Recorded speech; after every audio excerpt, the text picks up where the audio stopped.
everyone. I am Lisa Griggs, Lisa Lopez Griggs, and I am one of the hosts here at the F.E.E.D. Wanted to thank our producer, Michael Hall, who is responsible for putting on the feed. Without you, Mike, none of this show would go on, and so incredibly grateful for you. We've done over 25 episodes of incredible content. Your stories. 26. Yes, this is 26. I can hear my producer in the back going, this is number 26. And what is amazing about that number is that 1 out of 26 people will develop epilepsy in their life. And it's a very, very serious thing going on in our nation. The actual numbers are trending up. We have over 3.4 million people with epilepsy right now. And there's many stories that need to be heard. They need to be told.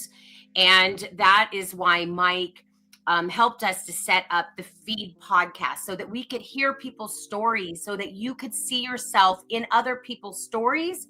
You could borrow their confidence and you could see yourself in their stories so that you don't feel alone, as well as it's a platform for you to share as well. So please, if you have courage enough, like our next guest that's coming on today, to share your story, we want to hear from you.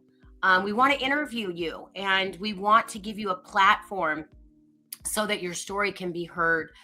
So that others can be encouraged, they can be inspired, and they can feel like they are not alone. We are still making some big strides as well in our community. The Faces of Epilepsy.me will take you right to our Facebook community. It's kind of like our big mall where we kind of plug you into all the things that we're doing with. Alyssa Servideo is doing a big TikTok channel and Instagram. We've got YouTube, we've got Rumble, we've got Instagram. We're on all the platforms. So just make sure that you plug in somewhere, kind of find your space. We have great hangouts on Friday night lives. We have hangouts, which is really awesome. Kind of run by Mike himself and many of the other epileptics and caretakers in our group. And then I also wanted to just give a big shout out to Faces of Epilepsy, the community in Facebook, because we have over 1,500 right now in that group. We just started about 20 weeks ago, and we are every week we're growing and growing and growing. Okay, here's what we're going to do. This has been a traveling show, so my background keeps changing. I am actually up in the area of Temecula, Menifee, Marietta, Southern California, and I'll be here for probably the next week, and then I'll be back to Vegas and then back to Los Angeles. So we're doing the traveling show thing right now, but I have a guest that's actually coming on today. I want to give her the honor and all the time that we can. I've been trying to get her on the show for a minute. She is not an epileptic. She is not a caretaker of an epileptic. However, she has an amazing, amazing podcast that I really want to see grow. And I really want to see her shine her light today in this very dark world, especially with regard to losing a loved one, losing a child. And we've been doing a whole series called Surviving SUDEP. We're actually putting a book together called Surviving SUDEP, which talks about what your neurologist won't tell you. But there's a lot of parents in there that have lost children to SUDEP that didn't even know, including myself, what SUDEP was until I lost my son to it. And, grief and grieving and the whole process of grieving, everybody goes through it differently. But I will say this. One of the things that I have noticed a lot of, and I don't know how I've managed to attract this into my own life, but would not wish this on anybody, that there is a lot of advocacy that comes through grief. There's a lot of women and men that turn their grief into advocacy. And I was thinking about a scripture this morning that remind me of our guest, that's in Philippians, that talks about Philippians 1:3, and it talks about, I think it's 1:13, 3:13, talks about kind of pressing on towards the upward call of Christ. And that is what our guest today, Kristen Hajjar, has done, is she has pressed on towards the upward call.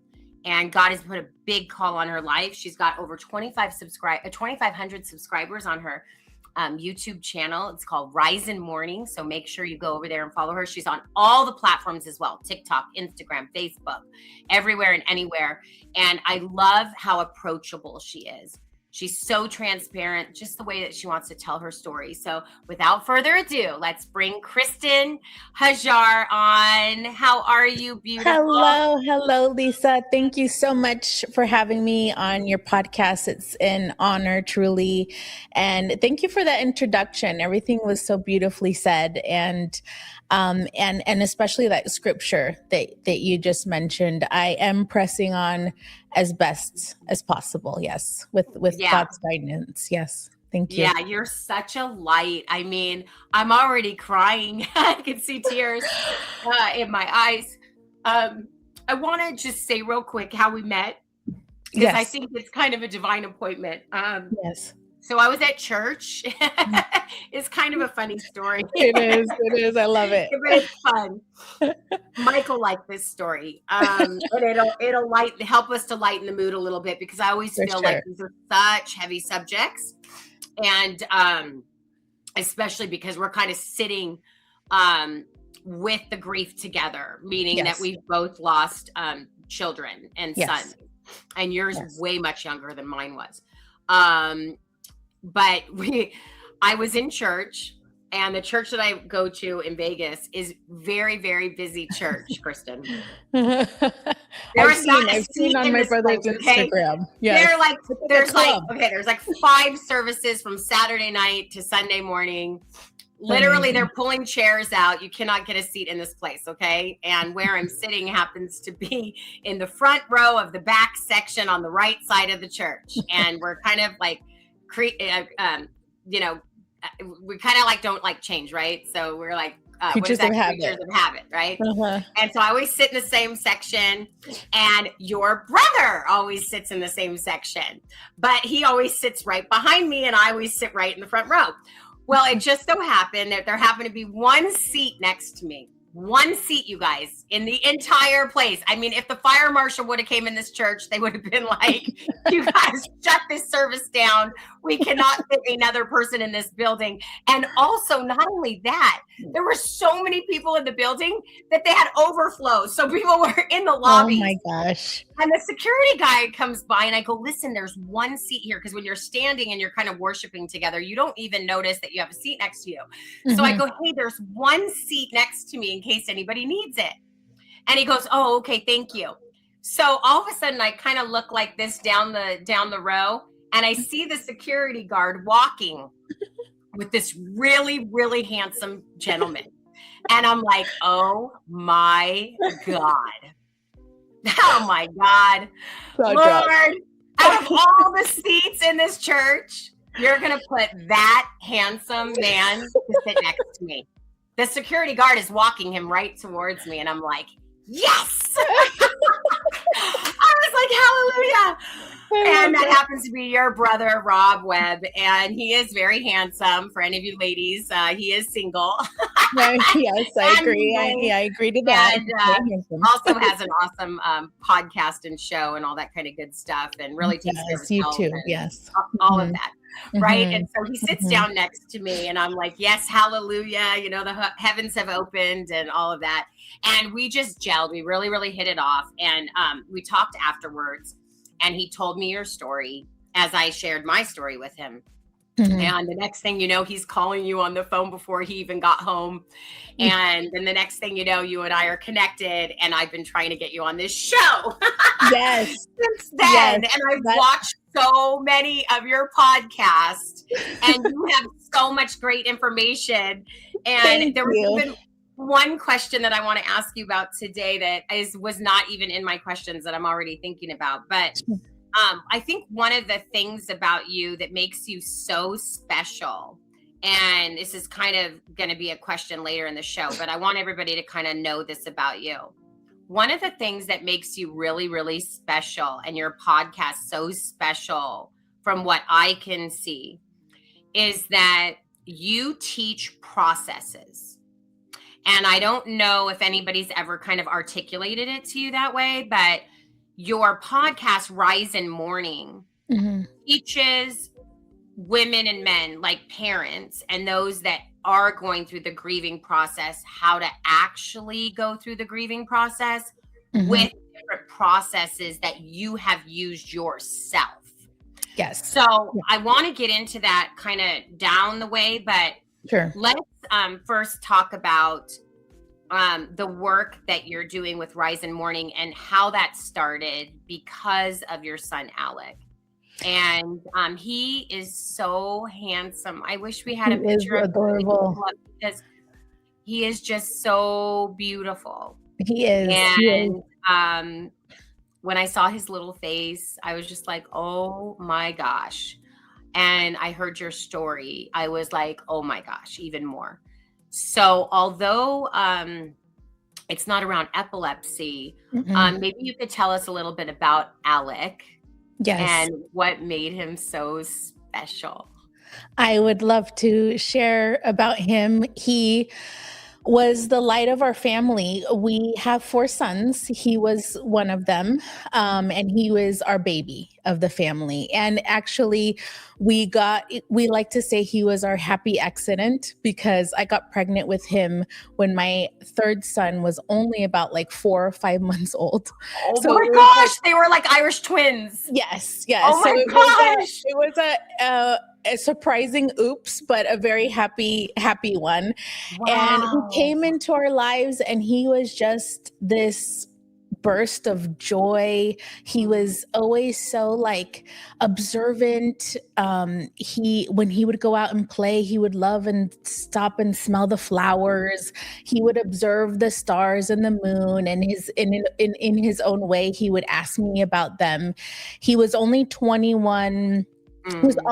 He was almost 22 months old. So 21 months old, young, I would say. But in that little mind of his, he was so observant, I believe so smart.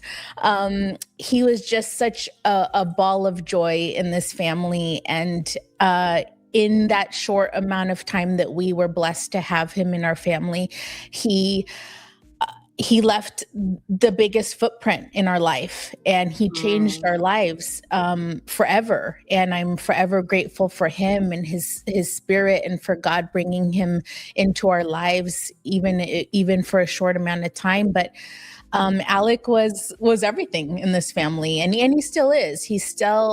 I still say I have 4 boys when appropriate, but he's just a joy. He's just a joy. I love him to death. And he was so beautiful. And we all just loved him. We loved him so dearly, and we miss him a lot. Yeah. What was there?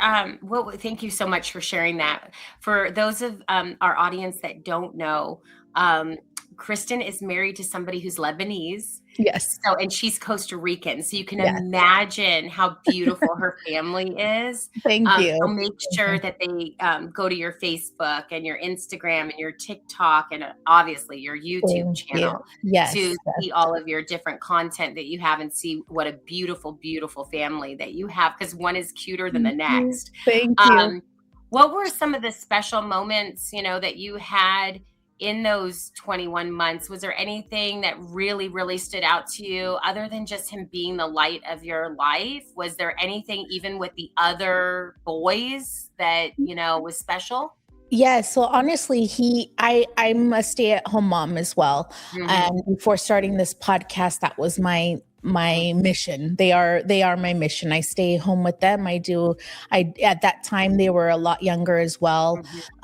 So they were little, and I had toddlers at home too. So, It was, for me, the joy was just the simple things of life, and Mhm. that's what I miss the most.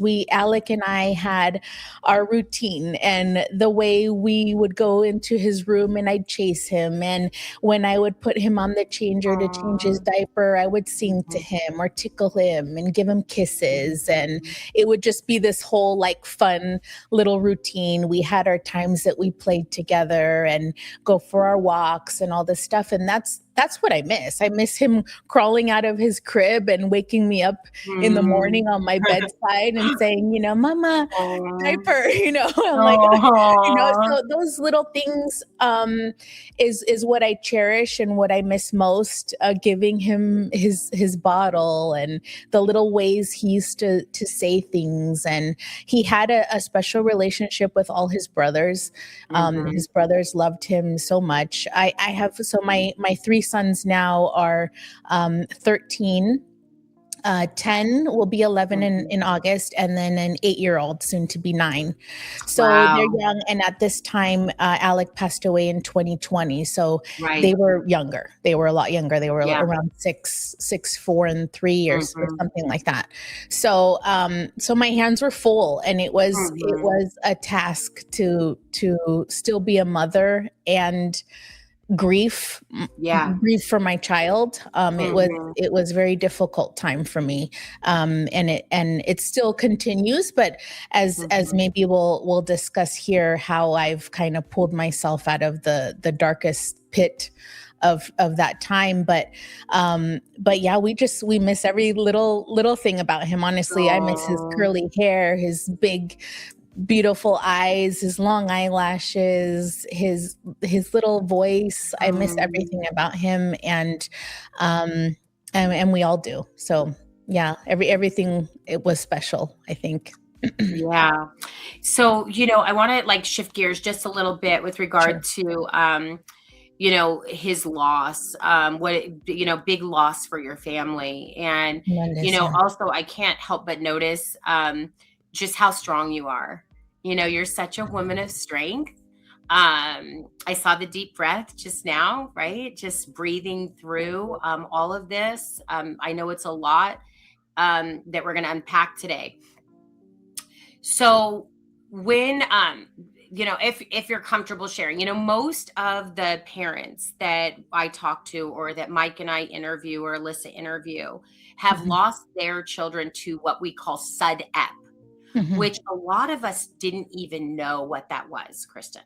mhm, So we're kind of faced with something tragic as well, something that we don't really know about, like there, in other words, the doctors don't tell us about. So it's kind of a side effect or a byproduct of epilepsy mhm, that is not really talked about. So, like, in other mhm, words, our children will have a seizure, and they'll mhm, just never come back online again, or they will go to sleep and they just never wake up.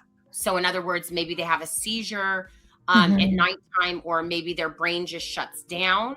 mhm. But most of the parents, including myself, never even heard the term setup.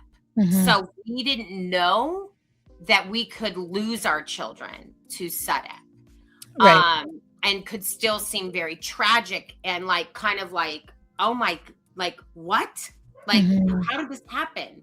And Yeah. then kind of figuring out that this actually exists and not knowing that. Can you maybe just share with everybody, because you didn't lose your son to epilepsy or to SUDEP, Mhm, you lost him in a very tragic way as well. mhm, I think all loss is tragedy, mhm, especially when you lose a child. mhm, And no one can really understand it unless it's happened to them personally. mhm. Um, did you want to talk about how that maybe happened, like how you did lose your son, just so people have kind of a foundation of kind of what was going on, to lay the Sure. foundation of how, you heal or healing? Sure, sure. So, um, it was tragic, but it's not like you and your viewers have experienced something that you didn't know it was a possibility, or Mhm. that it existed. Unfortunately, we lost him through drowning. he drowned. And it was something that we knew about. And it was something that I think it's like number two cause of toddler infant death. Wow. And yeah. And so it's a major thing. But and that's kind of like where I always struggled with my anger and my guilt is that, you know, it was an unfortunate series of events because it wasn't at our house. We do have, or did at the time when our children were young, we did have a baby safe gate around our pool. But at that time, in 2020, it was COVID time. It just started to be this huge thing. It was right in the summer, beginning of summer. And my sister and her husband had just moved back from Texas, and this was their new house. And we went over for the weekend for the very first time to be with them. And it was the family together, all together again. And it was a beautiful afternoon until it wasn't. And it became something so horrific and tragic. And that's kind of also where I want to maybe point to that, you know, no matter how many people were there, and there were a lot of people, no one heard anything. No one saw anything until it was too late.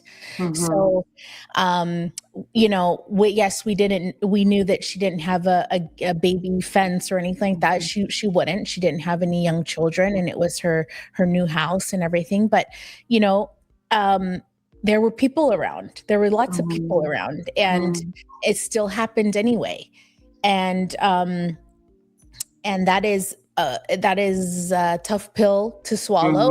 And we tried our hardest to revive him and do everything that we could, and it just nothing worked. He passed away, I believe, before he arrived to the hospital.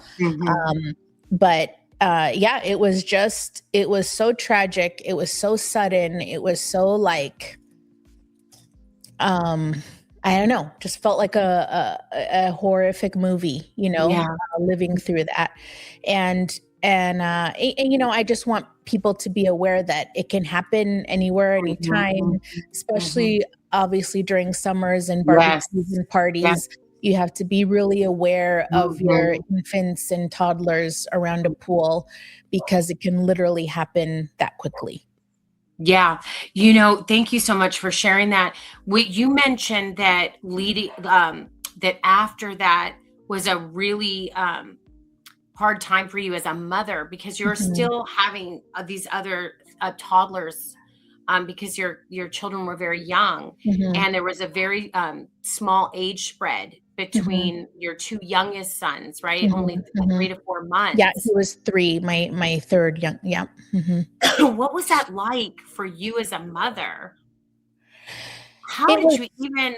I didn't, to be honest, I didn't do my best at the time. And I thank God that I have and had such a supportive and loving husband at the time, who helped me with everything that I couldn't do, with my mother, my sister, everybody that came over and stayed with me and us to help us out. You know, honestly, like the first months are a blur. I don't really remember much details, to be honest. I think most of the time I was just in bed. But whoever was here was who helped me, and I did not do a good job, to be honest, until I kind of just had to start like doing life again. I just wanted to curl up in a ball and die, to be honest. Like it was horrible. You know, there was times I didn't eat. There was, I mean, just everything kind of just fell away, and I was not functioning. I didn't know who I was anymore. I didn't know anything. And I was confiding in my husband a lot until there came a point that like he couldn't help me any longer. And that's kind of when I started therapy, grief and traumatic bereavement. And But prior to that, I was just a mess. I was a mess. And until I started kind of picking the pieces of my life up and doing therapy and actually doing the work that my Right. therapist was, Yeah. 'cause that's a big part of it too, Yeah. you know. Yes. You can go to therapy and go home and do the same Yes. thing, but if you're Yeah. not applying what your therapist is telling you, then it's not going to work, you know. So you have to be honest in that. And I was at a point that I was either going to break and I couldn't handle anymore, or I was going to be like, okay, Kristen, I need to pick myself up. I need to figure this out. I wanted to be present again with my kids and my husband. And I just didn't want to feel that, like, that crushing weight on my chest any longer. And so it was a choice I had to make. I was like, I'm going to get through this or I'm not. And so I chose the picking myself up and getting through it. Yeah, it's really miraculous. It sounds like you had an incredible support system. So I would I imagine did.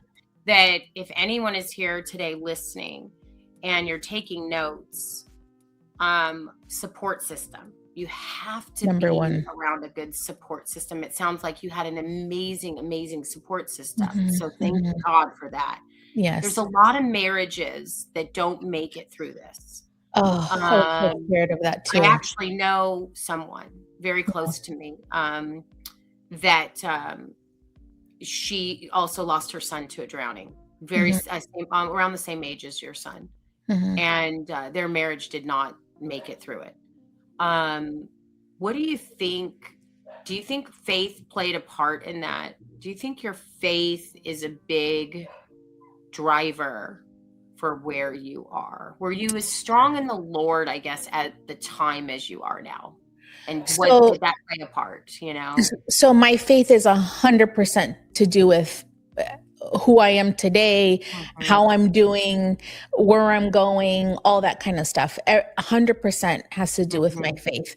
Was my faith this strong prior to my son's death? No, it wasn't. I believed in God. I believed in Jesus. I believe he's my savior. I had faith. But mhm.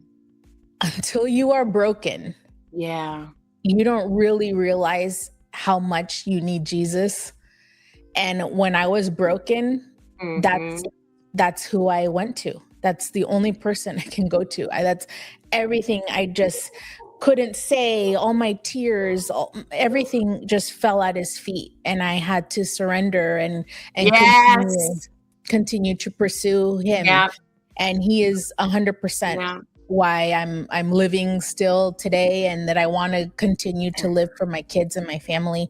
But yeah, no, it was not this before my son passed away. And even during, like, in the first like couple of years after he passed, I was angry. I was angry at God. I was Mm, angry at myself. I was the guilt, mhm, the everything, all of that mhm, ate at me.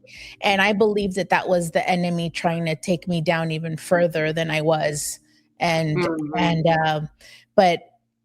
but yeah, you know what? Back to the marriage thing too, Yeah. though. I remember saying to my husband, I think it was literally like the next day after our son Alec passed away. I said, and I was bawling. I was like, marriages are ruined when things like Yeah. this happen. I Yeah. remember telling him these Mhm, things, and he was like, it's not going to happen. It's not going to happen, babe. It's not going to mhm, happen. And I think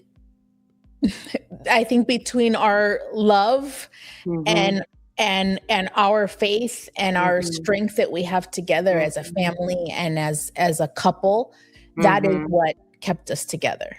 You know, um, I love him. I love him. I don't know how else Aw. to describe it. I I love love him that so you much. love him. I love him so much, and I think that is what kept us together. Our love, our Mhm. and our commitment to each other. Were we going to let the enemy continue to destroy us? No. And he could have. Our marriage could have broken up. Our, Yeah. my, Mhm, however I am today, he could have ruined mhm. that. Yeah. If I let him, and we Yeah. didn't.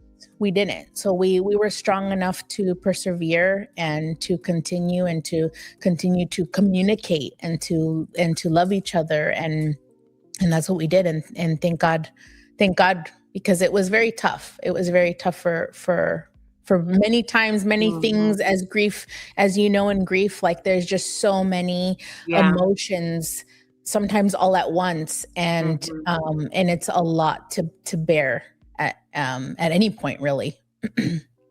What I think with this marriage piece, we could just we're gonna have to have you back. I mean, we have to do a whole segment just on that.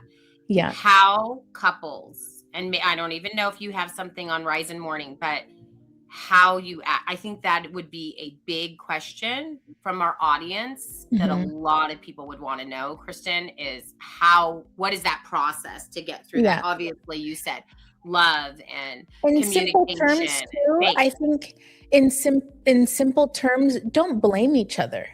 The blame, you're putting blame on each other for something that was out of your control. Is going to be the death of the marriage. If you're going to resent, if you're going to put blame on somebody and continue to do that, it's going to drive you guys apart, and that love is going to fade, and that then more guilt is going to come and enter your relationship, and fights and whatever. But we didn't blame each other, and that is a huge factor, I believe, in marriage. And when something tragic happens, if one of the spouses is home and the other one isn't, well, why didn't you? And why? And you, and that can't happen. You guys can't blame each other. You guys have to continue to pray together and stay strong together and continue to communicate, no matter if that's screaming and crying or a prayer together, however that is, and whatever that looks like. And because grief is ugly, and in a marriage it rears its ugly head for sure, but no blame, and you got to continue that love and support for each other. Amen. Now, your grief journey, I know it started out very bumpy, and it was only like 5 years later that you started Rise and Mourning. For those of our audience that are not familiar with your work, how did just all of a sudden, right, this come into place 5 years, right, after, you lost Alec, where did this come from in this journey? So it wasn't all of the sudden, and it wasn't easy, and there was many times where I'm like, God, what do I do now? What is my purpose? How do I help? That was my number one question. How do I help other people? Because you know what, in the depths of my grief, and I'm telling you, I was bad year 2, year 3, year 4, even. Like, there was really tough times that I had to bring myself out of. But I realized in the depths of my grief, I was like looking on Instagram, looking on YouTube, looking at places that like really fed what I was looking for. I needed some faith, something, something I was looking for than just like grief. Oh, you're going to be fine one day, or like, you know what I mean? Or the regular like things that you hear and read all the time. And so I kind of like kept that in the back of my mind. Okay, I'm not really finding anything what I'm looking for. I bought some books. I would read some books and things like that. So I kind of kept that. And as I was working on myself and I continued therapy and all of that, there came a point where like I was going to start the podcast around the beginning of 2025. And I was like, I'm not ready. I don't feel ready. And the ready part was me, but I had to also I had to be ready with the Lord, if that makes sense. I Mm-hmm. needed to kind of merge grief and faith Mm-hmm. at the same time. I wanted to give hope to other parents and Mm-hmm. families in a different way. I wanted to shed grief. I wanted to shed faith and hope on grief, Mm-hmm. and help people in that way. And so I realized how few spaces existed for Yeah. grievers with a faith Mm-hmm. perspective. Mm-hmm. So that was my driving force. And so so I kind of put it on the back burner, and I didn't do it. And then I got really into my Bible study and praying really hard and faithfully. And God revealed to me that, like, it's time to start it. It's time to start it. And I started to, like, scriptures and words and just things kind of all aligned. And I'm like, okay, God, I think, like, you're telling me I'm ready. I feel more ready.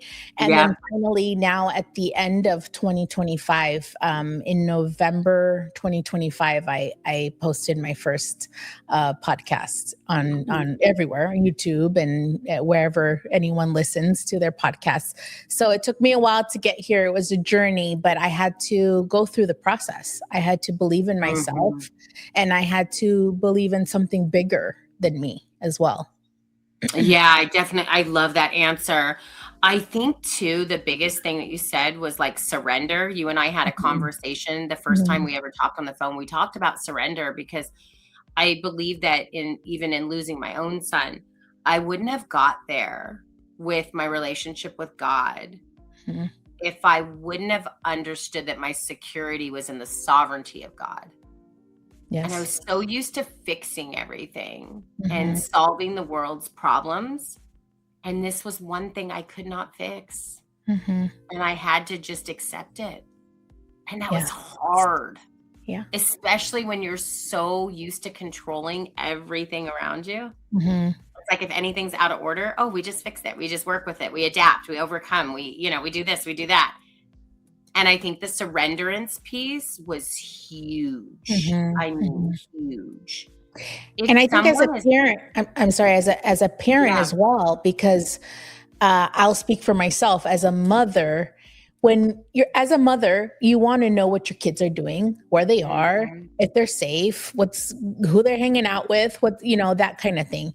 And when I lost my son, mm, all of that went away. And yes, I believe he's in heaven, and I yeah, believe he's, mhm, there and happy and all this stuff. But in that thing, in that moment of, like, yeah, you're trying to figure everything out, mhm, and you're just mhm, trying to live moment by moment, that consumed me. I need to know who he's with, who's taking care of yeah, him, how is he, like, what's going on. And that is kind of like the first initial thing of, like, oh my gosh, like, I cannot think mhm, about this 24/7. I cannot feel like this 24/7. mhm, So that is kind of like where I started to kind of lay things down. God, like, I mhm, can't think about it. Please, like, give me peace in my mind. Please calm my anxiety.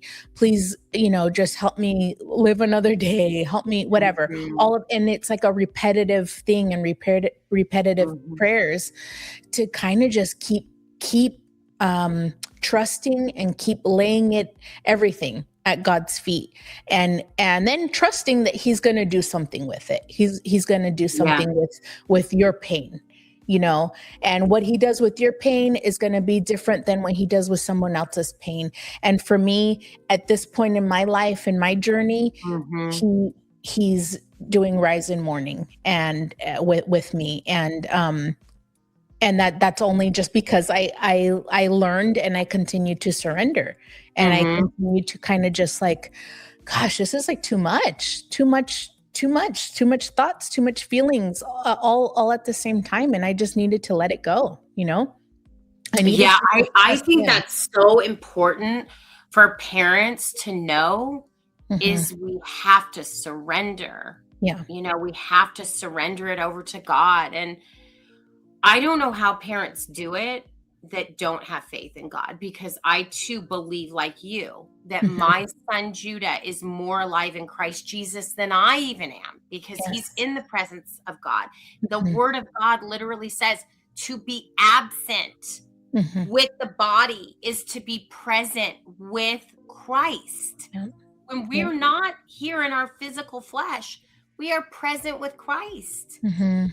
So I think that was a big thing, is the surrenderance piece that you mentioned. And I love when you say it in your podcast, like, I met God at the threshing floor. That was I think that I have chills all over my body, literally, when you say that and you talk about that in your podcast. What does that actually mean when you say, I met God?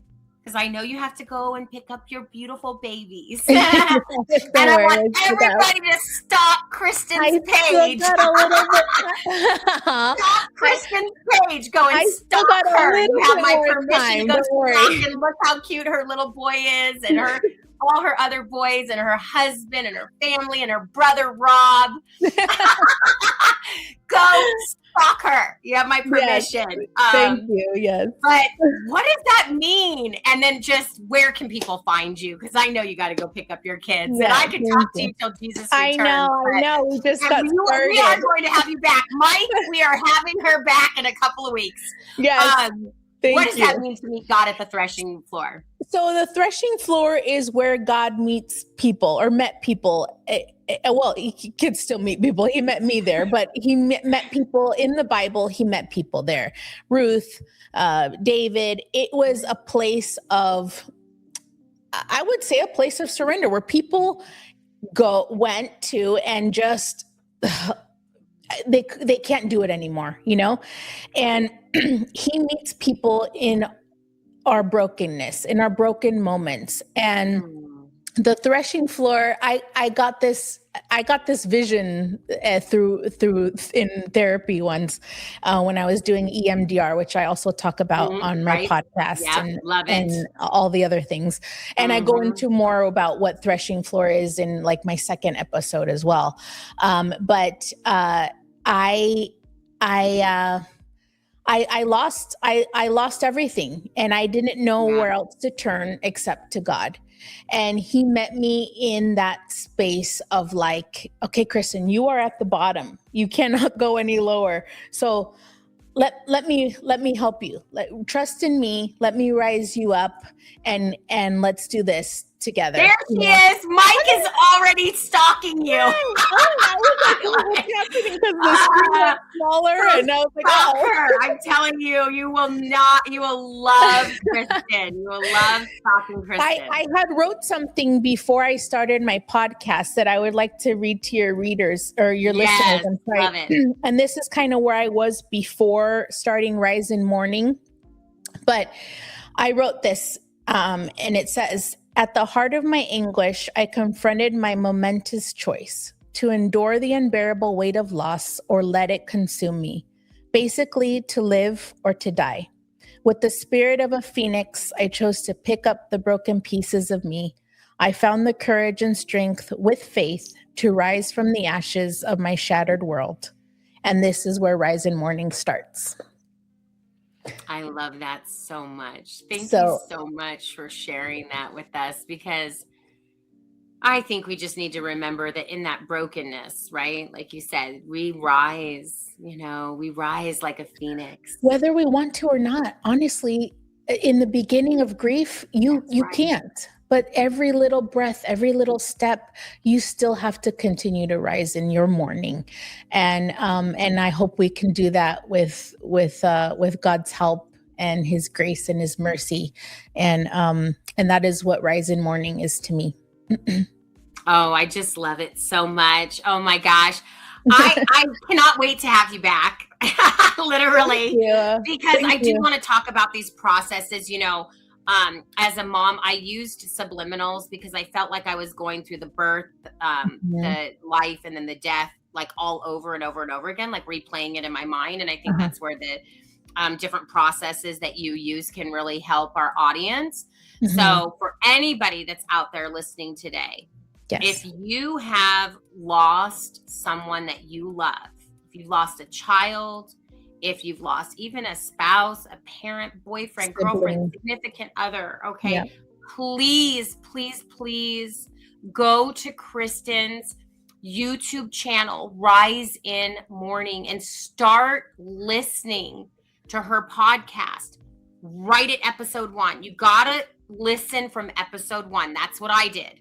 Start listening from episode 1 so that she can start to really lay the foundation and help you through the process, because you have real value, Kristen, to add. And I want to thank you so much. I want to thank Rob also for introducing me to you. Brother. I want to thank, yes, I want to thank also God for connecting us. I want to thank God for the woman of God that you are, the mother that you are. And I'm just so blessed to know you. I cannot wait to have you back. I know I've said it like 5 times already, but please, can we have you back in like 4 weeks or something? I would love that. Yes, please, thank you. Like, yes, I know what I'm wondering what Mike's thinking. Mike's like, is there any way possible that you two could do a show together?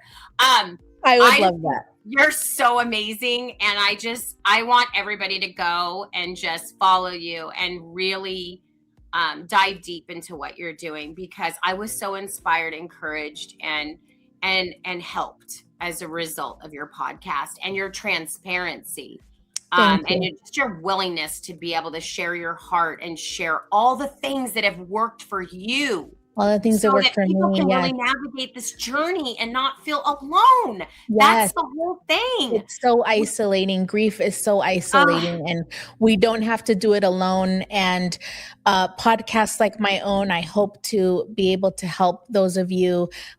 I didn't lose my son with epilepsy, and I'm sorry to you and those of you that are listening, but we share this now. We are in this club that we didn't want to be a part of. Yeah. And we all grieve differently, but it is painful. We all can agree on that. And it is hard and it is grueling, but I do pour my heart into my episodes and all the tips that I've learned, and with my stories and everything, that I hope that I can bring fresh perspective and tips and tools and all the things to everybody that is grieving a child, and a child especially, but anyone who's suffered a traumatic loss.